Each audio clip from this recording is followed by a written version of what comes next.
Goeiedag beste kijkers en luisteraars van Cultuur TV. Welkom bij een nieuwe aflevering van Nieuws van Vandaag. Mijn datum van vandaag is zondag 17 mei 2026. Mijn naam is Ayush Gurdial, uw verslaggever voor vandaag. Politie onderzoekt fonds van vuurwapen bij het ministerie van LVV.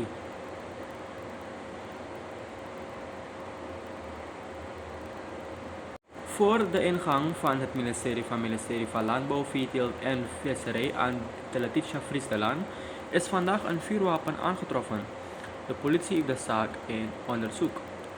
Volgens de eerste informatie kreeg de politie bij aankomst op de locatie een zwarte schoudertas, overhandigd van een beveiligingsmedewerker.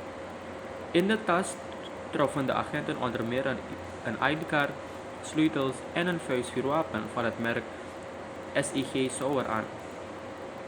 Uit voorlopig onderzoek bleek dat het wapen was voorzien van een magazijn met 10 scherpe patronen. Een serienummer kon op het eerste gezicht niet worden vastgesteld, aldus de politie. De aangetroffen goederen, waaronder het vuurwapen, zijn in beslag genomen voor verder onderzoek. De regering werkt aan structurele oplossing voor wateroverlast in Paramaribo.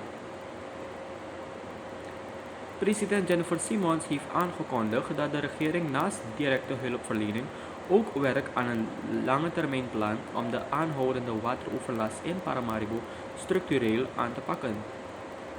Volgens het staatshoofd moet er in de toekomst beter worden gepland bij de ontwikkeling van woongebieden, omdat in het verleden veel woningen en percelen in laaggelegen gebieden zijn aangelegd. De president sprak haar medeleven uit met gezinnen die getroffen zijn door de wateroverlast in verschillende delen van het land. Ook de situatie in de zuidelijke dorpen heeft volgens haar de aandacht van de regering. Momenteel wordt onderzocht of voedselhulp noodzakelijk is, aangezien landbouwgewassen schade dreigen op te lopen door de aanhoudende regenval. Monarad bespreekt samenwerking met Curaçaose belastingrechtsspecialist. Minister van Justitie en Politie Harish Mullarad heeft op vrijdag 15 mei 2026 een kennismakingsgesprek gevoerd met de hoogleraren belastingrecht Arno van Zullen en Arnoud de Graaf. Het onderhoud vond plaats in de kleine vergaderzaal van het ministerie van Justitie en Politie. Tijdens het gesprek stond de verdere versterking van specialistische juridische kennis centraal, met bijzondere aandacht voor wetgeving en belastingrecht.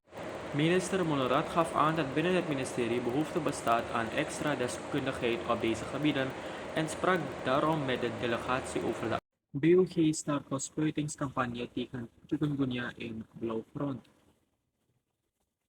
Het Bureau voor Openbare Gezondheidszorg is op vrijdag 15 mei 2026 gestart met luchtbespuitingen tegen het chikungunya-virus in het resort Blauwgrond. De actie maakt deel uit van een intensieve landelijke aanpak om de toenemende muggenooverlast en verdere verspreiding van het virus terug te dringen. De start van de werkzaamheden vond plaats in de namiddag, waarbij vanaf 5 uur de zogenoemde Dingdewagen werd ingezet om verschillende straten en buurten binnen de Blauwgrond te behandelen. Met deze preventieve maatregelen wil het BOG samen met het ministerie van Volksgezondheid de muggenpopulatie verminderen en zo de kans op nieuwe besmettingen bespreken.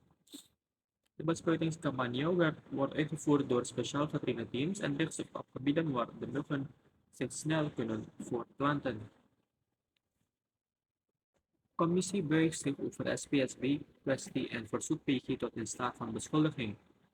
De behandeling van bankgerelateerde vraagstukken rond de Surinaamse Kostbaarbank stond centraal tijdens een tweedelige vergadering van de commissie belast met het horen van politieke ambtsdragers en gewezen politieke ambtsdragers.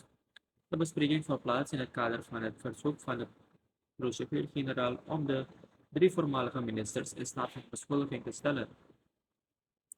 In het eerste deel van de vergadering werd overleg gevoerd met Ala Colli, onderdirecteur van de SPSB, samen met deskundigen van de bank. Daarbij heeft de commissie aanvullende toelichting gevraagd over de procedures en werkwijzen die binnen de instelling zijn gevolgd in de betreffende dossiers. Tijdens het tweede deel van de vergadering werden de reactieschrijven van de procureur-generaal besproken. Dat volgde op een eerdere uitnodiging van de commissie om toelichting te geven op het ingediende verzoek. Zwaar transport op middenstandpolders werd stilgelegd wegens slechte staat wegdek. De districtscommissaris van Nikeri, Nisha Kurban Babu, heeft in overleg met het ministerie van Openbare Werken en Ruimtelijke Ordening bekendgemaakt dat zwaar transport over de weg de middenstandpolder met ingang van zondag 17 mei 2023 tot na de order is stopgezet. Het verbod geldt voor het vervoer van onder meer steenslag, zand en andere zware materialen.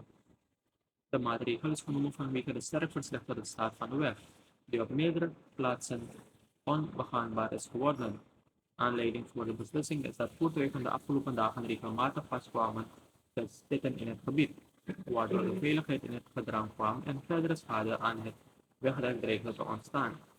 De districtscommissaris heeft transporteurs, aannemers en overige weggebruikers dringend opgeroepen zich strikt aan het verbod te houden.